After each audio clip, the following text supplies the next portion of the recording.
post-engagement activity for Baboró, and we're going to bring you through the steps in making a shadow puppet. The materials you're going to need are some sellotape, some masking tape, scissors, some black card. Now make sure that it's card and not paper, because you need it to be that little bit stiff. You need some bamboo skewers, some wooden bamboo skewers, and you can probably get those in a supermarket or a €2 shop. And you need some tracing paper, a large sheet like this, or you could use baking parchment as well. And you need a box, a large cardboard box, something like this. And what I do is I flip it on its side and use the bottom of it here, cutting out a large square rectangle shape, and when you pop that through you've got a nice natural space, and that's where your your tracing paper is placed inside here.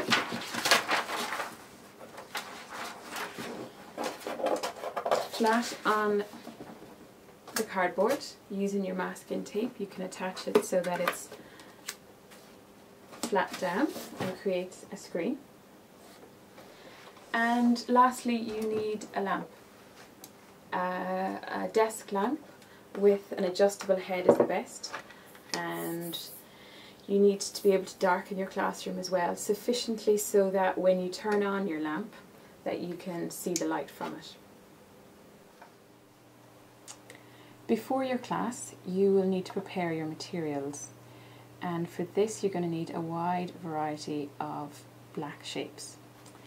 What I would suggest is to just allow yourself to cut shapes freely. So I might begin with shapes that I know, squares, rectangles. Your rectangle then maybe might turn into something else by rounding the edges.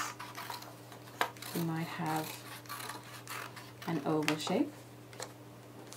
You might have skinny, long rectangles. And I would suggest for younger classes to keep the shapes quite basic and quite large, because it will be easier for them to handle.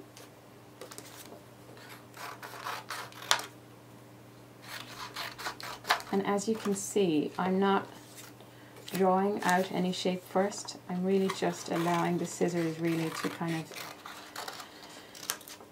play on the page a little bit, and your shapes will eventually get more abstract and more irregular, and that's absolutely fine. In fact, I would encourage it. And try and be quite resourceful as well, and try and use as much of the page as you can. For older groups you can allow your shapes to get a little bit more delicate and small and detailed. Also, I would just sometimes just look around the room while you're cutting this out, and have a look for some shapes in objects in the room. So for example, I'm looking at a guitar right now, so that's kind of inspiring me to make a figure 8 shape, and it's irregular as well, which is fine.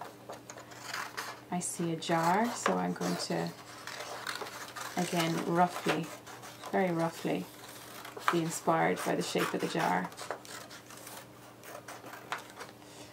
Another thing you can do is you can make shapes that have holes cut in them. So for example, a large rectangle, if I fold it in half, put a slit in it, I could cut out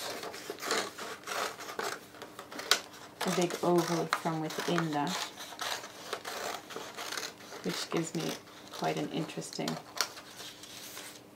effect as well. And sometimes it happens accidentally.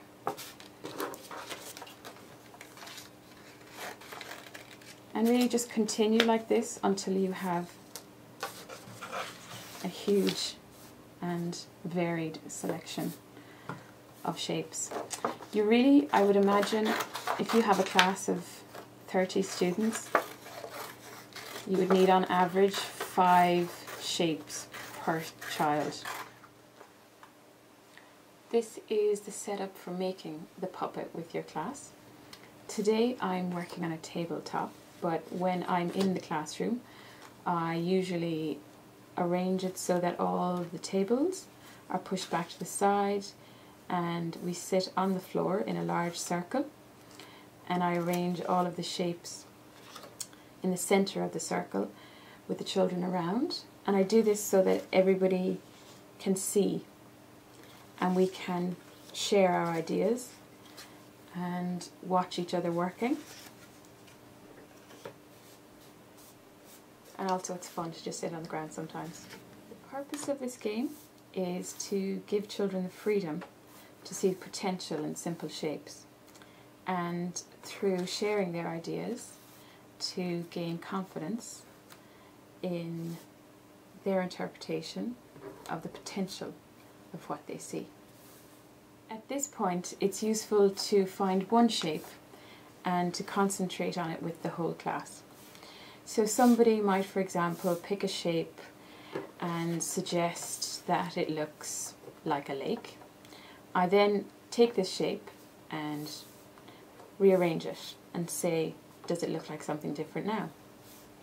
Somebody might suggest that it looks like the figure 8. Perhaps we can move it and change it into something different. Maybe it looks like a figure, for example, a head and a body. Great, this is where I want them to go because we want to create characters. Can you find another shape to go with this shape to make a character? Can you find something that might become the legs? Can we find arms for this character?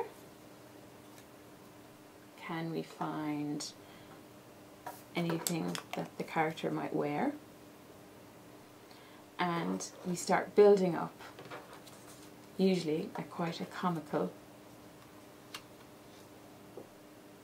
character. By now, the children will be dying to make their own puppet.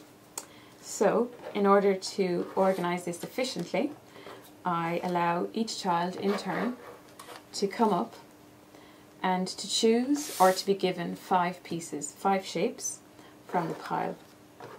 They sit back down and in the space in front of them, each child plays with these shapes. I encourage them to rearrange the shapes to come up with as many variations and possible new characters and new ways of seeing these shapes. Assembling the puppet. For this part you will need your materials, your sellotape and your bamboo stick, and I will usually show this to the whole group, demonstrate the assembly before I give them their own materials. Make sure that your puppet is laid out so that each individual piece of paper or card is overlapping. You don't want them to be edge on because it will make for a very weak puppet. Every place where the shapes overlap, you'll lay down your sellotape, and I would do the front or one side first, and then I would turn it around and do the back.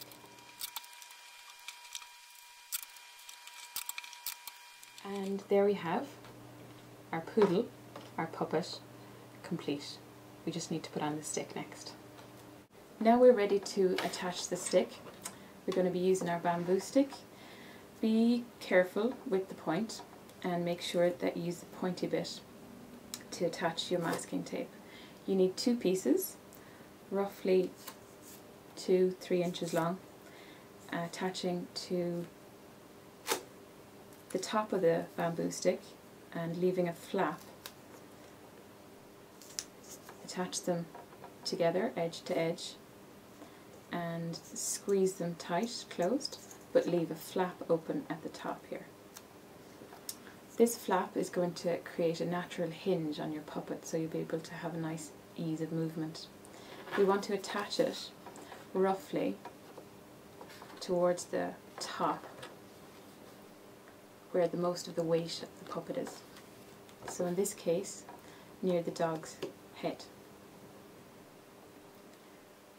Make sure the puppet is flat on the table and that your stick is pointing upright, and then just make sure the masking tape is flat and nicely stuck down, and when you pick it up you'll be able to move your puppet. We're ready to see our character as a shadow puppet now. We will need our lamp, and make sure the light is facing forward, that it's steady on the table, and we'll need our cardboard box with our tracing paper on it, placed about a foot away from the lamp. Switch on your light to illuminate the screen. Now encourage your students to play with your puppet on the screen.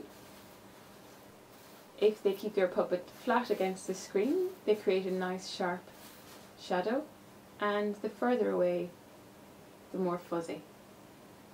You can add other shapes to your screen, props for your character to interact with. Have some fun with it. This is just the beginning of your shadow play. The possibilities are endless. Use your imagination.